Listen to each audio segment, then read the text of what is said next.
Hey guys, and welcome to a new video. Today I want to give you guys a League/build update for the Settlers of Kalguur. And honestly, I don't think that I ever played a League as much as I did in this League, or still playing, obviously. We're like almost a month into the League. I think I took 2 days off streaming, but you know, every day still grinding.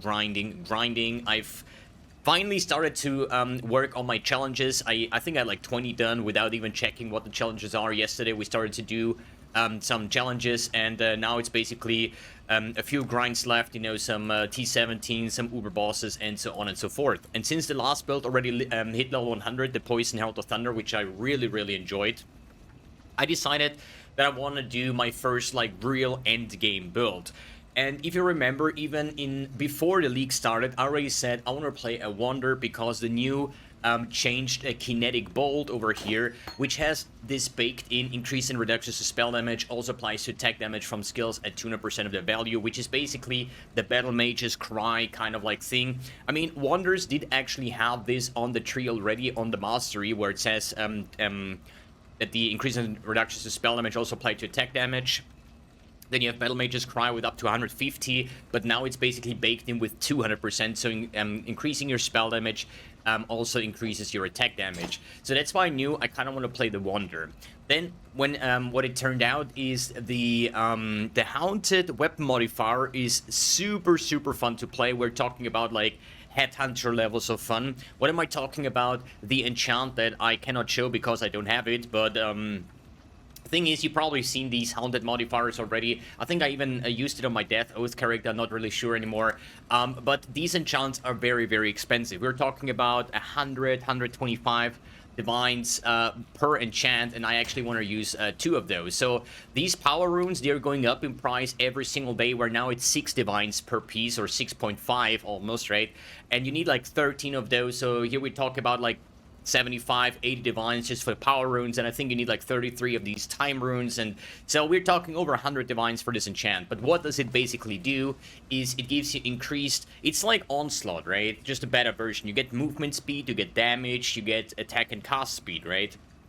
And I think playing a Wander with 2 of these weapons, I currently play like the budget expensive version, so that's why I want to talk about the build on what I'm currently working on, because here I have another like Int Stacking weapon here, right? And here's my second one that needs to be recrafted. I need double Haunted modifiers, so we're talking about hundreds of divines that I want to throw into this character.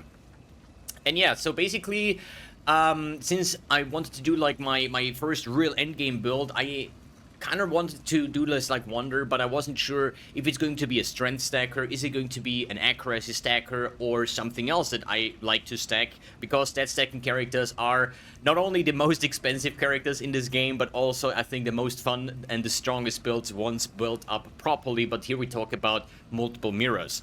Thing is, this time around, I decided to go for Int Stacking, and the reason for that is because the defensive layers. I have played Strength Stackers and Accuracy Stackers in the past, and you can get them decently, and I'm saying decently tanky, with the right setup, with Mage Butt and stuff, but an Int Stacker can go way beyond that, right? In my current version, which is like the poor man's Int Stacker, even though it's still multiple mirrors already, we're already at the 400k EHP. Physical is hard to solve for almost every character this time around, unless you're like Slayer or Juggernaut and have like access to many armor nodes and endurance charge nodes. But you're seeing this build is going to get very tanky, and the plan is to just face tank everything, all the Uber bosses, while still maintaining to have enough damage to clear everything, maybe even up to 100%, T17, daily maps, Uber bosses, and so on and so forth. Because I want to do quite a bunch of bosses this league. So I'm going to give you guys a showcase. We can run some, Delve, and then also go ahead and run a map so you see what the build looks like in the playing style. But as I said, this is like very in the beginning, and then we talk about the details of the build, why is it so tanky, and yeah, all these kind of things, right? So overall, it's just a Wander that has like ridiculous amounts of projectiles. And, you know, Wander is so hard to beat. Like, for example, Tornado Shot would be one of those builds that have, like, insane amounts of clearing, but a Wander with a good amount of projectiles and stuff it is so crazy on how good the clear is. You never have to aim at something. You just like throw your projectile somewhere and they just kill up everything. And this is kind of like the build style that I really enjoy, like insane amounts of clear. I don't care too much about bossing DPS whatsoever, because I know for myself I'm running thousands of maps every single league, so the only thing I really care about is the clear speed and how does the build feel like and how tanky is it and how much fun is it to play. This is what I value way higher than saying like, hey, my build can one-shot a boss, but it's, you know, it sucks, it's slow, it's whatever, you know. And that's also the reason, like in this build with Mage Blood, with the Quicksilver Flask, with the Onslaught Flask, with later on the Haunted Modifier ones, and so on. So we're gonna look at like probably 300% movement speed, while having like, I don't know how many projectiles, and just having like insane amounts of clear, and this is what I think is so much fun. So I started to play this build, I think yesterday, and we're already level 94. I think that I still haven't died a single time on this character. I hope this will not change in this video showcase, but I'm confident enough that it will work. But this like kind of like making like a very strong in damage and tankiness kind of like style of character is the characters that I'm really striving for. And I think this time around, Int Stacking might be one of the best, if not the best character in the entire league, just because a lot of these Valdo farmers that you see, they're all Int Stacker tricksters, you know, because they can get so ridiculous and tanky. A friend of mine is playing, what is it? Shattering Steel with Nimis and stuff, and he got about 40,000 ES or something, right? With 90% max res and so on and so forth, with like over 1 million EHP. So as a Valdo farmer, you kind of want to be very, very tanky, and they're like tricksters all over the place, right? Good, then let's run like some random ass Jungle Valley, I guess, just so you see the mapping showcase as well. But as I said, at the moment, it's kind of like, what do you say? A bit awkward to spend so much currency on a build and then you hit like a wet noodle more or less, right? But this is just the nature of an Int Stacker. We're currently sitting on 1700 intelligence, and a good Int Stacker goes up to like 2,500 or something, right? But then we talk about a very, very, very high investment. But this is the kind of like thing that I'm always looking to do, right? I always play characters that I cannot afford, just to I get the motivation to grind more and more currency, you know? If I would say I have like 1,000 divines and I make a build for like 100 divines and then say like, okay, 900 divines left on the stash and nothing else to do, then I don't see the point of farming currency, because whatever I need I can just buy. And so as long as I play characters that are always more expensive than I have, it just keeps me going with grinding. And this is like, in my opinion, like a very important factor, at least for me. And we're playing here some Jungle Valley to block off the boss. So this is basically an altar farming strategy, more or less. You know, I'm just using my, what is it, Al can go kind of like strategy. And I just should have done in some Scarabs, but I was just, you know, build is not performing too well anyways right now, besides being like Omega tanky. But what I was about to say, yeah, so the thing is, with Jungle Valley, there is no boss. Like, there is a boss, but it's hidden in the walls up there, you know? Like, it's the spider. And the thing is, as long as the boss is not active, you don't get any, like, altar modifiers for bosses, right? So it's, the chances is, like, higher to find one of these nice Divinal Shrines. And this is basically what we're doing here, just farming, you know, Nameless here, Divine Orb Shrines, or anything else that gives, like, good amount of currency, and just enjoy your time running around and have, like, insane amounts of clear, and I really, really enjoy that.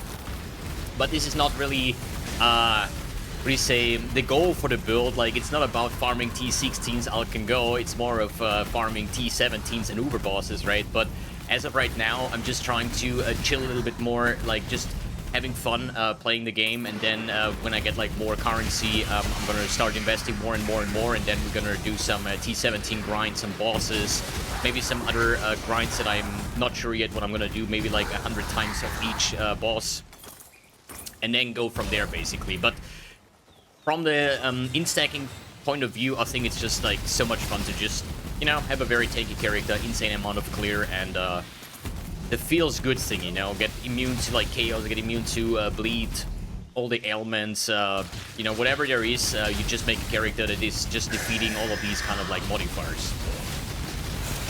So let's kill off Mr. Spider here. And I think that should serve the purpose of the map showcase. Good. What makes this build so extremely tanky as well as so extremely expensive? It is basically the Supreme Vision. So what am I talking about? If I can find it, it should be Emperor's Mastery. Here we have Forbidden Flame Flash. Here we have the Supreme Vision. So basically, this is the kind of like Purity of Fire Supreme Vision version that a lot of like chieftains were using in past or previous leagues that were using Dawnbreaker. You know, the 20%, what is it, cold and lightning damage taking as fire damage with the Dawnbreaker. Then you have this with 30%, and you take the, what is it, the Tempered by War Keystone coming from the Lethal Pride, which says 50% of cold and lightning damage taken as fire as well. So what we're going to achieve here is to take 100% of cold and lightning damage as fire and then scale like 90% fire resistance to literally have 90 all rest basically. And as an Int Stacker, you go for Chaos Inoculation. So you're immune to Chaos damage as well. So based on these like 5 damage types that your character can get, which is like physical, fire, cold, lightning, and chaos, we annul chaos basically, or remove chaos because we're CI. The cold and lightning damage factor is going to get converted into fire, so the only thing that we care about on this build is fire resistance and physical damage mitigation.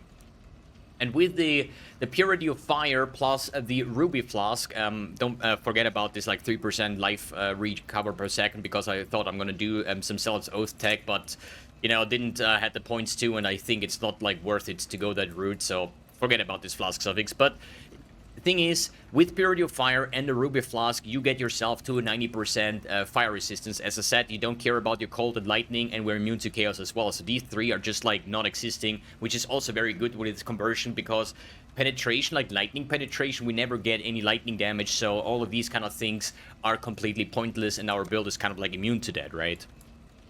So that means we never need to worry about any resistance, so our gear slots is like open for everything, right?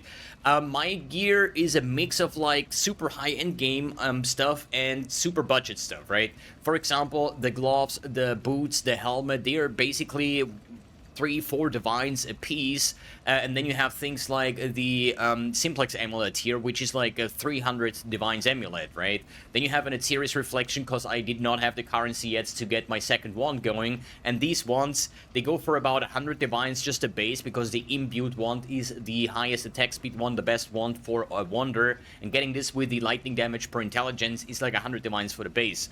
And as I said before, I would like to get this with the Hound modifier, which is another like 125 diviners. And then take it ×2, because I want to like dual wield, right? So that's why I said, you know what, I'm just gonna rock the Aether's Reflection for now, because it's a nice defensive shield, has resistance, is curse reflection, we have a good amount of intelligence, evasion, energy shield, like everything on this shield, right? But in the future, I want to just dual wield once, and then get the curse reflection in one of my mage belt flasks, most likely on the ruby flask, because the regen is something I don't really need. But yeah, as I said, budget. Calandro's Touch is not really expensive either. This is like a mid-chest, I would say. It's a necrotic armor. It has fractured spell suppression, so it's like a 30-40 divine space. But very, very poorly crafted. Just a bunch of like rerolls on my harvest bench. But the goal kind of is, since we don't need to any resistance, it would be nice on all of these kind of spots to have a fractured abyss socket with intelligence, and then triple T1 ES rolls on there, right? And with the new bases that I currently don't even have, so the Warlock Glove, the Warlock Boots, and the Lich Circlet, combined with the Necrotic Armor, should get me up to like somewhere around the 15 to 20,000 energy shield, which is quite insane. And why Necrotic Armor? Basically because of the Trickster Ascendancy over here, where we get evasion rating per 1 max ES on equipped helmet, but also 1 max ES per 6 evasion rating on equipped armor. So you definitely want to have like a pure ES base on your helmet to get extra evasion, and then also a kind of like a hybrid evasion energy shield armor base type to get the most out of your escape artist, right? Then we go Soul Drinker for all these like leech effects and overleech. We have the Spellbreaker for spell suppression, as well as the Polymath for all these like more damage for each different mastery that we have allocated, which is quite a lot of the current tree. Then, yeah, just a KB setup. As you see, most of my gem slots are still empty because I'm still tinkering around what do I actually need. At the moment, I just have my KB setup with Energy Leech, Volatility, Ally Damage with Attack, Sacred Wisps, and GMP. Then I have a cast damage taking Immortal Call, Sigil of Power with a Flame Dash. Then we have the Purity of Fire with Empower and Enlighten to get this to level 23 plus, so it actually gives 5 to maximum resistance. I have a Mark on Hit with Sniper's Mark and an Arctic Armor over here. So I have like 7 jewel like gem slots, 8 gem slots that I still wondering what I'm going to do with that. And that's the reason why I said, like, you know what, if we take an Abyss Socket and all of these kind of like items, because I don't need the gem slots, you know, we don't have like a lot of auras or anything, because the thing with the Supreme Vision, it just says aura skills other than Purity of Fire is disabled, right? So we can run something like a Herald, because a Herald is not an aura, as well as an Arctic Armor. This is also a spell. There's more kind of like fake auras that are also spells, for example, like Petrified Blood or an Aspect Craft, right? So here, Aspect level 30 is an Aspect. It is not an aura, so that's why I can use this with the Supreme Vision. Good. Other than that, yeah, I have Forbidden Flame Flash with the Born in the Shadows, which is an what is it, a saboteur node where you nearby enemies are blinded, then all your hints blind, and you take 15% less damage from blinded enemies, so it's just another defensive layer. Then I have a good old Enduring Composure Megalomaniac, so we can sustain our what is it, endurance charges. Thanks to the Wand Mastery, we are also getting power charges with critical strikes with wands, and here on the Mark Mastery, we're getting frenzy charges against marked enemies. And with the Mark on Hit support, this is like permanently up, right? And so we're sustaining like the power, the frenzy, and the endurance charges. And the endurance charges is like so insanely strong, it's actually crazy. Anything else that is special on this build? Not yet, I would say. It's basically just an int stacker, try to get as many int as possible for the flat damage, and then basically scale off that part. But it shouldn't be like a full build guide, it just should explain you guys what this build is about, how is it put together, and what would a potential end game gear look like that I'm working on right now. Good, yeah. So further in the next upcoming days, I will try to finish all my 40-40 challenges. There is the War Within in World of Warcraft coming up, I think, tonight for early access. So I want to play that as well, just to give me a bit of a break, more or less, because the last, like, what is it, 4 or 5 weeks by now were really exhausting, especially the Alkengo Kingsmarch strat, where I found like 300 divines in 4 days. That was so exhausting, and I really feel like that I'm burning out quite heavily in the last couple of days, just because I'm playing like a freaking madman. That's when I really want to slow down a little bit and give you guys an update on the build that I'm working on and what is to come, basically. Alright guys, thanks for tuning in, thanks for watching, and see you in the next video.